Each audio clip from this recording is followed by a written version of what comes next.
Hindi lahat ng nakikita mo sa social media ay totoo. Hindi lahat ng nakikita ko sa social media ay totoo. Tangina, mga cartoons to! Cartoons tong tao na to! Promise! Promise! Cartoons yan, o. Tignan mo yung mga kasama nyo. Tignan nyo! Hindi lahat ng sa social media napapanood. Totoo. Cartoons to. Cartoons po tong tao na to. Hindi pala tao o si Makagagi ay Makagago. Hindi siya tao. Cartoons po siya. Cartoons. Galing ko, di ba? Oh, sabi sa'yo eh. Sumasagot to. Totoo. So, paano ako malalagay sa posisyon kung nasan ako ngayon kung wala akong negosyo? Okay, naniniwala naman ako doon. Hindi naman ako doon na marami kang negosyo. Tama ka. Wala akong alam sa negosyo, wala akong negosyo. Kasi hindi lang business ang meron ako. Marami akong investment. Nag-evolve na ako from negosyante, investor na ako ngayon. I'm not talking of... Yan yung mga inspirational, CMG. Sorry, hindi inspirational pala. Yan yung mga ganyan, yung from negosyo to investor. Solid ka cartoons. 200Ks, 600Ks, 1 million. Ganun siya kayaman. What the hell? Pero sana naman, suportahan yung kapwa niyo Pilipino na nagbi-business dito sa Pilipinas na nakatulong naman sa mga tambay. Paano ka susuporta sa kapwa Pilipino mo kung ganitong klase yung mga produktong ibebenta? Nakikita nyo naman. Why not? Pwede naman natin suportahan eh. Mapaka-copy yan, mapaka-copyright yan. Pwede naman natin suportahan. Suporta lang. Wala man talagang branded na maayos, wala man na ganyan. Alam nyo, sa atin kasi sa Pilipinas, kahit sabihin mo may original branded, may nasasabi pa rin. Kaya wala na rin naman pinagkaiba sa original tsaka sa copyright. Dahil parehas lang naman yung binabash eh. Mapabago, mapaluma, mapaano. Di ba? Totoo naman yan eh. Doon na tayo sa totoo. Totoo yun. I'm not freaking stating kasinungalingan eh. Paano mo itong mga produkto na itong mga lahat na to na ginaya, ibebenta sa kapwa Pilipino mo, tas sa ganung klaseng presyo, kahit alam mo sa sarili mo na isang malaking panloloko ang lahat ng to. Because you know na ginaya siya completely, man. Iba po ang inspired sa completely ginaya. What the hell, man? Ano bang klaseng utak mo, Amos? At sabi mo, proud pa kayo na naibenta daw ito kuno sa mga foreigner. So in short, proud ka pa na pagtawanan yung produktong Pilipino ng foreigner. Wow, bakit? May nakita ka na bang foreigner na pinagtawanan ng Tambay Cup? Alam mo na nagpunta kami ng Japan, ang driver namin doon Pilipino. Diba? Yung mga kapwa Pilipino natin doon nagbebenta ng Tambay Cup. Nakaka-proud, di ba? Na yung mga kapwa driver nila doon na kahit mga taga-Japan, nagsusuot ng Tambay Cup. May sinabi ba? Wala naman, di rin naman pinagtawanan na. Ano yung ebidensya mo na pinagtatawanan ng mga foreigner ang Tambay Cup? Yun lang yun. Nasaan ang video mo? Nasaan ang mo na pinagtatawanan? Wala naman ah. Di ba? Wala naman eh. Kung ang mga mata ko na Pilipino ko at mga mata ng karamihan dito sa Pilipinas ay automatically iniisip na itong mga sombrero na to kopya, lalo na sa ibang bansa, Amos. And you are proud too na magbenta ng ganung kalidad ng Filipino merch. Proud ka na pagtawanan. What the fuck, man? Ito yun. Lakers to eh. New Orleans Hornets to eh. Are you happy Yes. na gano'n ang maging comment sa'yo ng tao sa merch ng Filipino? Is it all about the money lang sa'yo? Kung it's all about money lang, ang ibig mo sabihin sa tulong sa tambay, suporta sa Pilipino, ay pera lang, ibig sabihin, hindi ka negosyante. O, kinain mo yung salita mo. Alam mo ba ang ibig sabihin ng negosyante? Ibig sabihin, lalaban ka ng patas, original concept, maayos na pamamalakad, saktong presyo para sa mga tao mo, kalidad, and then make sure na babalikan ka ng tao.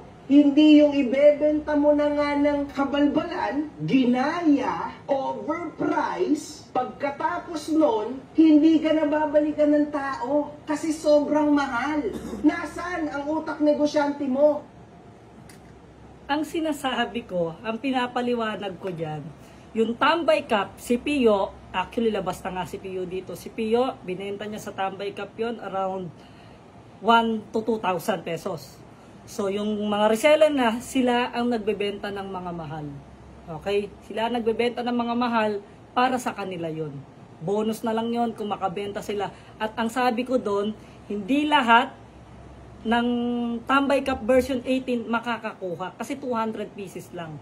Bonus na lang nila yon. Kung may mga mayayaman na sumusuporta sa Tambay Cup, talagang bibilin nila yon. Gets nyo?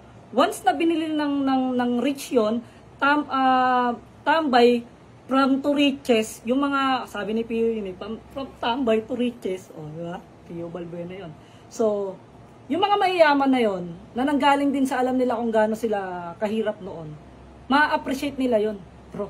Ma-appreciate nila yung mga tambay pag nagbenta ng ganon, lalo na may certificate naman, 200 pieces lang naman, may intindihan nila yung kung may kung meron silang malalaking pang-intindi. Pero kung wala kang pang-intindi, like you, wala talaga. Ganun lang yun, di ba? Sasabi mo ako hindi negosyante? Sino kaya sa ating dalawa? Pero mo siya nga nakatulong sa tambay, yung isa dyan na nagdadak-dak-dak-dak, nakatulong ka pa sa tambay, hindi ka naman nakatulong sa tambay, Sobra tong paikot-ikot itong salita na to. Pero wala siyang pupuntahan. Nakakatulong sa tambay si...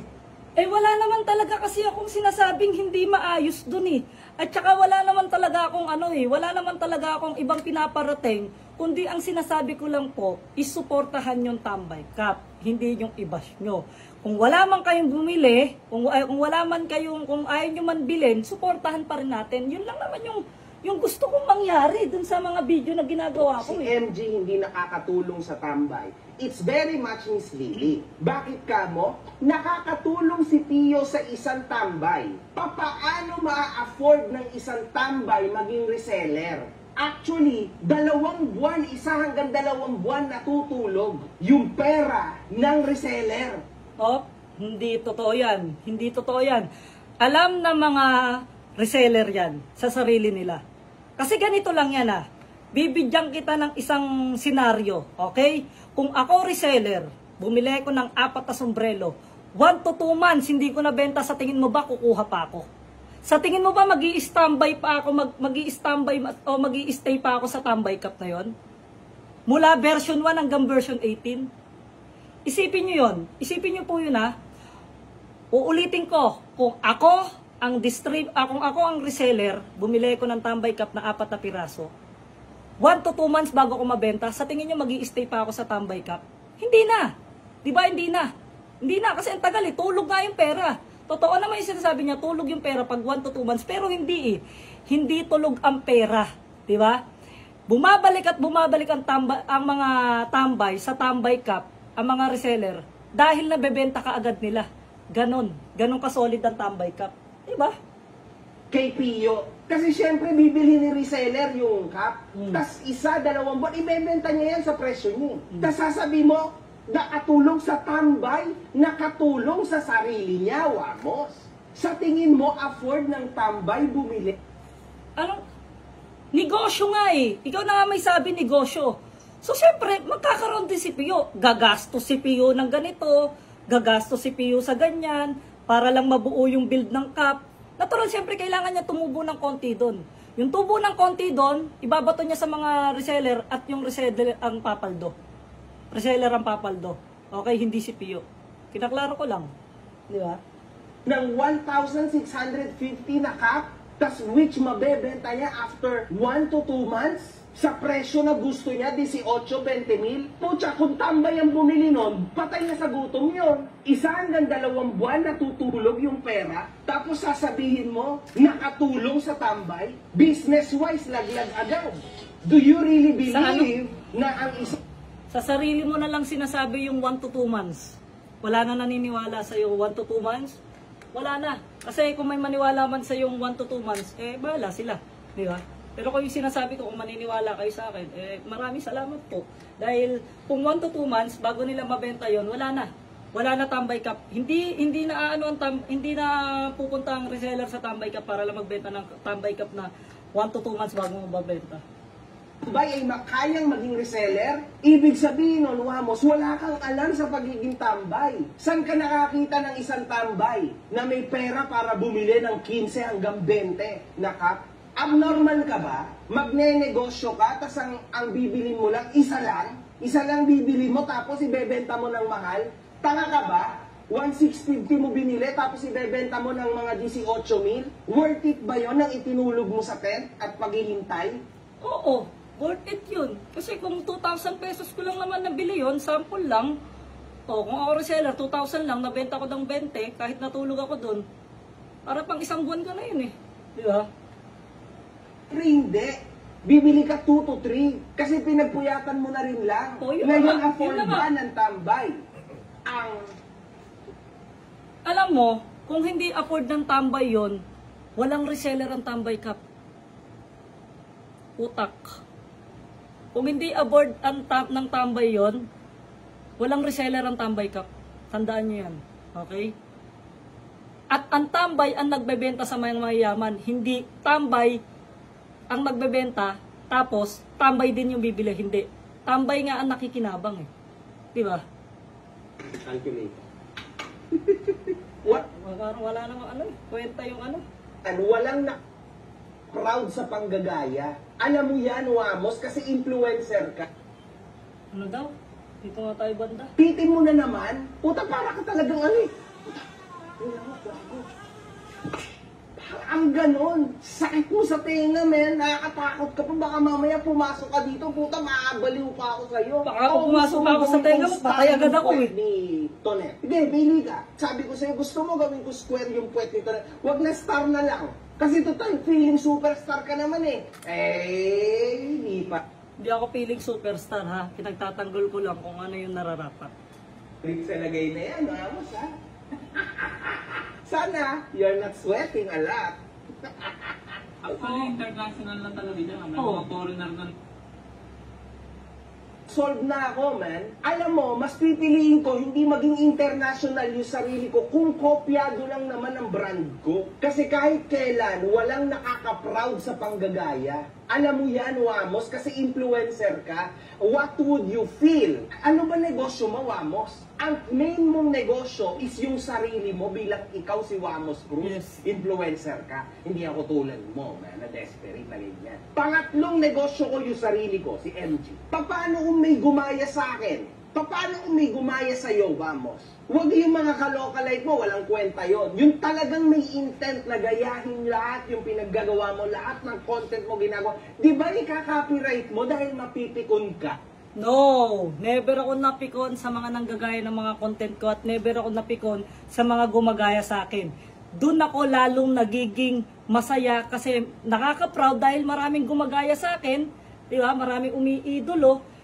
Never ko silang kinopyright. Sobrang saya ko. Masarap sa pakiramdam. Kahit kayo, kung kayo nasa katayuan ko, gayahin kayo. O halimbawa, kayo, sikat kayo ha. Gayahin kayo. Lahat. Pati buong pagkatao mo, ganito, ganyan. Kaya nga may tinatawag na ka-lookalike, di ba? May mga ganon. O kaya, ginaya ko to. Nakaka-proud. Sobrang nakaka-proud. Hindi lahat ng influencer hindi nagiging proud. Pero ako, proud ako sa mga gumagaya sa akin, sa estilo ko, sa galaw ko, sa pananalita ko, sa forma ko, sa lahat. Sobrang proud ako doon. Na kahit ultimo yung mga content na original namin na ginagaya nila, wala kami sinasabi. Kasi kumakalat pa nga, mas natutuwa pa ako dahil mas nakaka-proud. Dahil meron kami napapasikat na isang bagay na kumakalat. Nakaka-proud. proud. Sobra nakaka-proud. Proud na proud ako doon. Hindi katulad mo. Lalo na at ang daming views, mas almost marami pang views siya kaysa sa'yo. Okay lang, walang problema sa akin yun. At least, ang bonus ko na lang doon, sikat pa rin ako doon sa nila, sa pinost nila. Doon man dumami yung views, okay lang, walang problema. Sa akin, mababa views, wala pa rin problema kasi ako pa rin yun nandun eh. Yung pinanonood nila, marami pa rin yung views. Okay pa rin sa akin yun, wala pa rin problema kahit bumaba yung views ko. Kasi ganun at ganun na rin naman talaga yung mangyayari. Di ba?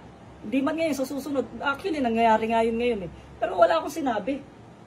Nagalit ka. Hindi, never Pag ako ninakaw ko magagalit. content mo, Okay lang. nire-upload ko, Walang magagalit problema. ka, di ba? No. It's the same thing. Hindi. Tapos sasabihin mo pa, Magkaiba po ang copyright sa Inspired. Wala na tong yun eh. Wala na tong paroroonan, tong na to. sa dito, alam mo kasi Kung gusto nyo tapusin tong video na to, panoorin nyo na lang. tanggol si Pio kasi parehas kayo na sitwasyon. Meron din palang cup si Wamos. Itong may cup din cup niya ako. lang doon, Wamos. Hindi naman niya daw binebenta. Pero inspired din. Wow, inspired niya talaga. Inspired Happy din. talaga. Inspired din. Kahit ultimo yung putsang tek. Ang pinagkaiba lang naman namin ni Pio, siya nagbebenta. Ako, hindi ako nagbebenta. Kaya kahit sabi mong gayahin kung sino man, nandito lang yan sa bahay. Diba? Lettering, Lakers na Lakers. Mati ko Idol eh. Lakers na Idol Lakers. eh. Tapos sasabi mo, Idol ko ang Lakers eh. Ganun talaga. Ikaw nga, siguro may iniidolo ka rin basketball player o kaya team player, di ba? O, ganun din ako. five, walang yaka. Yung artist niyan, 20 mo. Anong trabaho mo? Graphic art. Buhay. Dahil sa mga pinaggagawa nyo, mawawalan na respeto lalo ang mga tao sa mga artist natin dito. Kasi total, wala namang kwenta eh. Ginagaya nyo lang yung mga nasa utak, yung mga design nila. Lahat Ikaw na lang naman dito, ang nag-iisip gagayahin. niyan eh. Nagtayo si Diwata ng pares. Wala na to. Maniwala ka. Hindi ako 25K, 20 kung sino man ang 25 mil sa cup mo. Sasabi mo wala akong totoo, alam sa laro totoo. ng cup dito. Wala na to. Kasi ako, Vamos, 100K na nga yung message sa'yo nung reseller eh.